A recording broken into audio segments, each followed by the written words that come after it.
రేపు ఒక్క రోజు బడికి పోతే పోరలకు 3 రోజులు సెలవులబ్బా. శుక్రవారం వరలక్ష్మి వ్రతం, శనివారం రాకల పండుగ, ఆ తెల్లారి ఆయితారం. ఇక చాలా మంది పుట్టింటికే బయలుదేరుతారు కావచ్చు. ఇక మొక్కులు ఉన్నోళ్ళు గుళ్ళ బాట పడుతుంటారు. మన తాన్నేమో గాని గట్టు దిక్కు పోయేటోళ్ళు అయితే చెతిర్లు, ఆనకోట్లు, సలికోట్లు కూడా బ్యాగ్లో పెట్టుకొని పోండి మరి. ఎందుకంటే అరరే ఏమానా తిరుపతిలా దంచుడు దంచిందబ్బా. గుడి ముంగట, మాడ వీధులల్లా, క్యూ లైన్ల కాడ, రోడ్ల మీద, దుక్నాల కాడ ఎటు చూడు వరదే. అగో ఎంతగానో మస్తందో.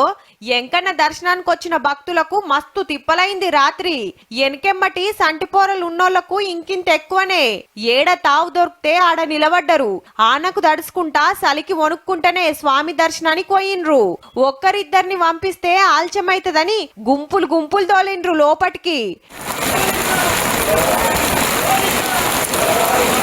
బయటికొస్తుంటే నెత్తి మీద తువ్వాళ్ళు, షెట్టిర్లు పట్టుకొని రూమ్ల కాడి కురికిండ్రు. ఈడో కారాప్తే ఎనకమర్లా వరద జుడురి ఎట్లా నూక్కొస్తుందో. దుక్నాలకు నీళ్ళొచ్చే వరకు నష్టమైనట్టే ఇళ్లకు. మొన్నగిన మస్తు కొట్టింది కొండ మీద. ఇంకో 3 రోజులు పెద్దానలే ఉన్నాయట. తిరుపతి ప్రయాణాలు పెట్టుకున్నోళ్ళు జర పైలం మరి.